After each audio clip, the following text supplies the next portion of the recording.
செய்யவிருக்கும் spiritual tax நேயர்கள் அனைவருக்கும் வணக்கம். நான் உங்கள் ராம்ஜி. இந்த ஐப்பசி மாத பலன்கள், ஐப்பசி மாதம் என்றாலே அடைமழை வரும். ஆமாம், அந்த அடைமழை வருகின்ற ஐப்பசி மாதம் தான். இதில் உங்களுக்கு என்னெல்லாம் நல்லது நடக்க போகிறது அப்படின்னு பார்க்குறோம். நிறைய நல்ல விஷயங்கள் இருக்குது. காரணம் என்ன தெரியுமா? குரு பகவான் உச்சம், சுக்கிர பகவான் ஆட்சி, செவ்வாய் பகவான் ஆட்சி, ஒரு ஊரே ஆட்சி. பார்த்தீங்கன்னா பிரதானமான ஆட்கள்லாம் இருக்காங்க பாருங்க. குரு, சுக்கிரன், செவ்வாய் போன்றவர்கள்லாம் சனி வேறு மங்கள சனியாக மாற போகிறாரு. இந்த மாதிரி நிறைய நல்ல விஷயங்கள்லாம் தாங்கி கொண்டு இந்த ஐப்பசி மாதம் பிறக்கிறது. இந்த ஐப்பசியில் சும்மா இருந்தால் கூட அவங்களுக்கு நல்லது நடக்கும். என்ன வேணால் வேலை செஞ்சுக்கோங்க. நீங்கள் என்ன தொழில் செஞ்சாலும் அந்த தொழிலில் நீங்கள் டாப்பர் ஆகக்கூடிய சகல விதமான அம்சங்களும் இந்த ஐப்பசி மாதத்தில் இருக்கிறது. அதனால் எந்தெந்த ராசிகளுக்கெல்லாம் குபேர யோகம் வருகிறது, எந்தெந்த ராசிக்காரர்களுக்கெல்லாம் குழந்தை பிறக்க போகுது, எந்தெந்த ராசிக்காரர்களுக்கெல்லாம் வெளிநாட்டு யோகம் கிடைக்கிறது, யாருக்கெல்லாம் கல்யாணம் ஆகுதுங்கிறத ராசி ரீதியாக நாம் பார்த்து விடலாம்.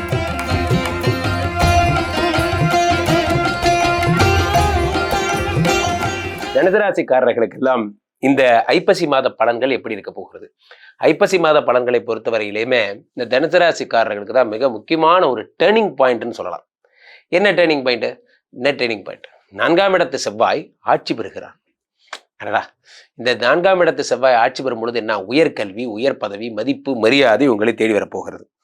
உங்களை கம்பெனியில் யாரெல்லாம் நீங்கள் வேண்டாம் நினைச்சாங்களோ அவங்க நீங்கள் வேணும்னு நினைக்கிற அளவுக்கு உங்களுடைய புகழ் பரவும். Point number 1. பாயிண்ட் நம்பர் 2 என்ன அப்படின்னா, சில கேரக்டர்லாம் இருக்காங்க, நம்மளை ஓட விட்டுட்டே இருப்பாங்க. காலையில் என்ன அப்படி வரும்போது 7 மணிக்கு அப்படிக்கா நீங்கள் பாரிஸ் வரைக்கும் போயிட்டு அங்கே சுற்றிட்டு வந்துட்டு 9 மணிக்கு ரிப்போர்ட் பண்ணிவிட்டு 10:30 மணிக்கு போதும்டா, மனுஷனுக்கு வேலை கொடுக்க சொன்னால் அனுமனுக்கு கொடுக்குற வேலை மாதிரி கொடுக்குறீங்க. அந்த மாதிரி இந்த நாளுக்குடையவர் உச்சம் பெறும் பொழுது சுகஸ்தானாதிபதி. அப்பா, நானும் இப்போ உட்காந்து பார்க்குற மாதிரி எனக்கு ஒரு வேலை கொடுத்துட்டாங்க, எனக்கு கீழே 4 பேரை கொடுத்துருக்காங்க, நான் அவங்கள வச்சு வேலை வாங்கிக்கிறேன். அந்த மாதிரியான சுச்சுவேஷன்ஸ். 4 நாளுக்குடையவர் உச்சம் பெறுகிறான். அடுத்ததாக குரு பகவான் தருகின்ற பலன் என்ன? ராசிநாதன் அவன் என்பதால் கல்லீரல் சம்பந்தப்பட்ட அது மாதிரி லிவர் சம்மந்தப்பட்ட பிரச்சனைகள் இருக்கிறவங்க, இது வரைக்கும் இருந்தவங்களுக்கு இப்பயே சொல்கிறேன், கடைசியாக இன்னொரு டிஸ்க்ளைமர் சொல்லுவேன், இப்போ ஃபஸ்ட்டே எச்சரிக்கையாக சொல்லிடுறேன். அப்போ இது வரைக்கும் இருந்தவங்களுக்கு சரியாயிடும். காரணம் என்ன அப்படின்னா, குரு பகவான் உச்சம் பெறுகிறார் ராசிநாதன். இந்த பிரச்சனை ஏற்கனவே இருந்தவங்களுக்கு, மஞ்சகாமால வியாதியால் பாதிக்கப்பட்டிருக்கேன் சார், லிவரே சுருங்கி போச்சு சார், கவலைப்படாதீங்க, குரு பகவானுடைய அருளாலே சரியாயிடுவீங்க. அதே நேரத்தில் அந்த குரு பகவான் உங்களோட 12ஆம் இடத்தை பார்க்கிறாரு, அங்கேன சயன ஸ்தானத்தை பார்க்குறாரு. அப்போ என்ன ஆகும்? ஒரே ரொமான்ஸு, இன்ப சுற்றுலா, இந்த மாதிரிலாம். எங்கே போயிருந்தீங்க? ஊட்டிக்கு. எங்கே? ஊட்டிக்கு. அந்த மாதிரி ஊட்டி தான், கொடைக்கானல் தான். என்னங்க குளிர்காலத்தில் கொடைக்கானல் போகிறீங்க? குரு பகவான் 12 பார்த்தா குளிர்காலம் வெயில் காலம் கொடைக்கானல் போனால் போய் தானே சார் ஆகணும். அந்த மாதிரி ரொம்ப ஜாலியாக மனமகிழ்ச்சியாக இருப்பீங்க. 2ஆம் இடத்தை குரு பகவான் பார்க்கிறார், தனஸ்தானம். பட்ட கடனெல்லாம் ஒளிய போகிறது. உலகத்தில் பெரிய நோய் என்ன தெரியுமா நண்பர்களே? முருகப்பெருமான் அவ்வைகிட்ட கேட்குறார், கொடியது என்னவோ அப்படின்னு கேட்குறாரு. அதுக்கு அவ்வை பதில் சொல்கிறா, கொடியது கேட்பின் வடிவுடை வேலோய், கொடிது கொடிது வறுமை கொடிது. என்ன சொல்கிறா? வறுமை தான் உலகத்தில் பெரிய வியாதி. நான் அடிக்கடி சொல்வேன், வியாதியெல்லாம் வியாதியே கிடையாது. ரொம்ப டயர்டாக இருக்குது, கழுத்தெல்லாம் அப்படி குனிஞ்சா மயக்கமாக வருது, போங்க ஒரு மல்டிவிட்டமின் போட்டுக்கிங்க. ஆனால் காசு வேணும். இந்த காசு இல்லைன்னா தான் மயக்கம் வரும். காசு இருந்ததுன்னா இப்போ கூட ட்ரிப்ஸ் போட்டு எந்திரிச்சு நடந்து போகலாம், ஒன்றும் ஆகாது. வறுமை தான் உலகத்தின் பெரிய வியாதி.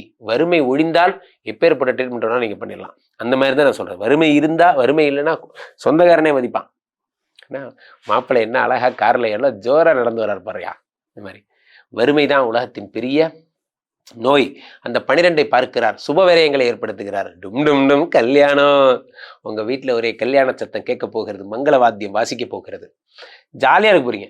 அதே மாதிரி 2ஆம் இடத்தை பார்க்கும்போது பணம் கொட்டுன்னு கொட்ட போகுது. நீங்கள் சார் எனக்கு 30,000 சம்பளம், பிடித்தம் போக 25,000 கிடைக்கும், இதில் என்ன சார் எனக்கு பணம் கொட்ட போகுது? பணம் கொட்டுவதற்கான வழிகள் உங்களுக்கு கிடைக்கும். ஒரு பெரிய ஆளை பார்ப்பீங்க, இந்த லேண்டை மட்டும் விற்று கொடுத்துருங்க தம்பி, இந்த விற்று கொடுத்தீங்கன்னா கமிஷன் தரேன் பாரு. எதேச்சியாக நீங்கள் சொல்லியிருப்பீங்க, உங்கள் நண்பனை எவனோ ஒருத்தர் வாங்கிடுவான். எதேச்சியாக வழியில் கிடைச்ச ஒரு பாக்கியம். அந்த மாதிரி. அடுத்ததாக சூரிய பகவான் உங்களுக்கு 9 குடையவர். அவர் இப்பொழுது 12ஆம் இடத்தில் இருக்கிறார். சூரிய பகவான் 9 குடையவன் 12ஆம் இடத்தில் இருக்கும் பொழுது என்னாகும்? குரு பார்வை பெறும் பொழுது அப்பாவுடைய உடல்நிலை ரொம்ப ஜாக்கிரதையாக இருக்கணும். அப்பாவுக்கு ஹெல்த் இஷ்யூஸ் வருவதற்கு நிறைய வாய்ப்புகள் அதிகம். 9ஆம் இடத்து செவ்வாய், உங்களுக்கு 12ஆம் இடத்து செவ்வாயை குரு பார்க்கும்போது லேண்டு சம்மந்தப்பட்ட சுபவிரயங்கள்லாம் ஏற்படும். 4ஆம் இடத்தை குரு பார்த்து விடுகிறார். இந்த 4ஆம் இடம் தான் முக்கியம், ப்ரமோஷன்.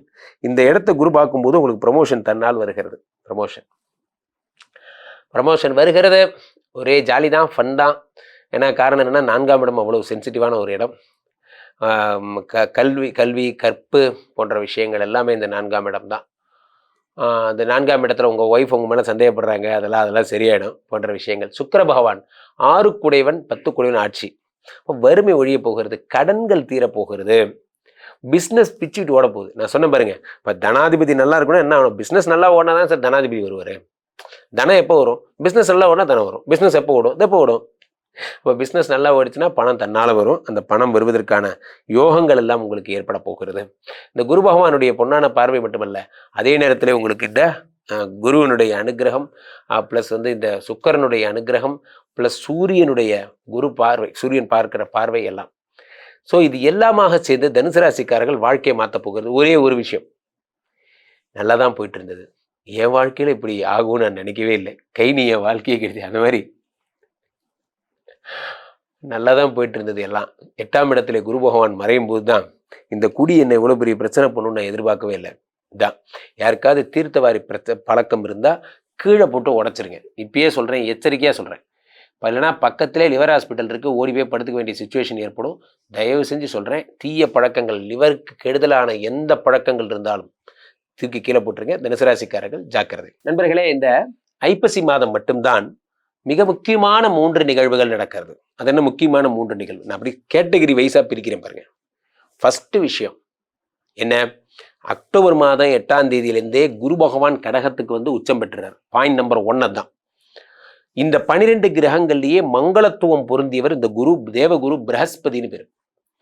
தேவகுரு பிரகஸ்பதி நினைத்தால் ஒரு உலகத்தையே உருவாக்குவார். அதனாலதான் அவர் குரு. அவர் உச்சம் பெறுகிறார். உச்சம் பெற்றவர் சகலவிதமான நன்மைகளையும் உலகத்துக்கே செய்யப்படுறார். அடுத்ததாக அதில் உங்களுக்கு செய்கிறதுல பெரிய விஷயம் ஒன்றும் கிடையாது. அவருடைய பாதகங்கள் பணிந்து பக்கத்தில் இருக்கிற குரு கோயில் இருந்தால் போய் பாருங்க, நவகிரகங்களில் குருவை வழிபட்டாலே போதும். அதே மாதிரி இந்த குரு சந்திரனுடைய வீட்டில் எழுந்தருளி இருப்பதே ஒரு குரு சந்திர யோகம் தான். அதுக்கு அடுத்து குருவனுடைய 5ஆம் பார்வையாக விருச்சிகத்தை பார்க்கிறார். இந்த விருச்சிகம் என்பது உங்களுடைய என்ன வீடு?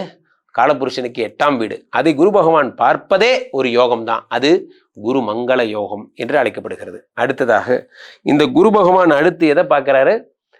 மீனத்தை பார்க்கிறாரு. அந்த மீனத்தை பார்க்கிறதே ஒரு யோகம் தான். ஏன் சொல்லுங்க? அந்த இடத்துல இவர் இருக்காரு, சனி பகவான் இருக்காரு. அதை குரு பார்க்கும் பொழுது மங்களச்சனியா மாறுறாரு. இதுதான் பாயிண்ட் நம்பர் 1.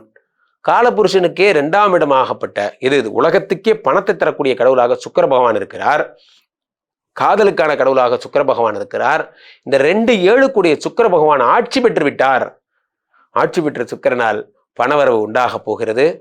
இந்த உங்களுடைய குடும்ப வாழ்க்கையில சந்தோஷங்கள் உண்டாகிறது. இந்த 2 கூடிய சுக்கிர பகவான் உங்களுக்கு ஆட்சி பெறுகிறார் உலகத்துக்கே. அதனால உங்களுக்கும் இதுல பெரிய விஷயங்கள்.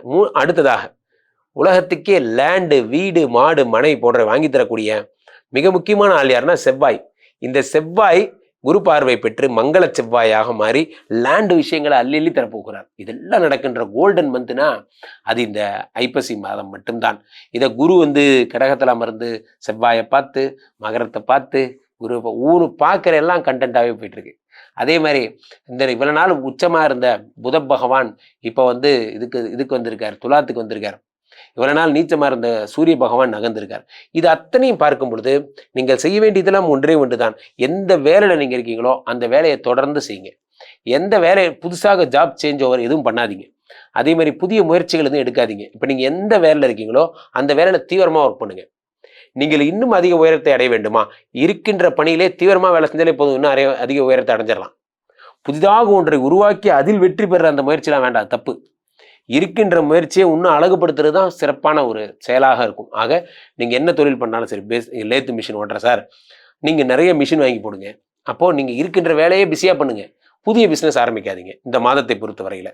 அதே மாதிரி புதிதாக கடன்கள் எதுவும் வாங்காதீங்க. இருக்கின்ற மணி ரொட்டேஷன் பண்ணுங்க போதும். ஆக ஐப்பசி மாதம் விரல் நிறைய பணம் வரும் மாதம். கீழே போயிட்டு இருக்க இந்த 2 நம்பரை கூப்பிடுங்க.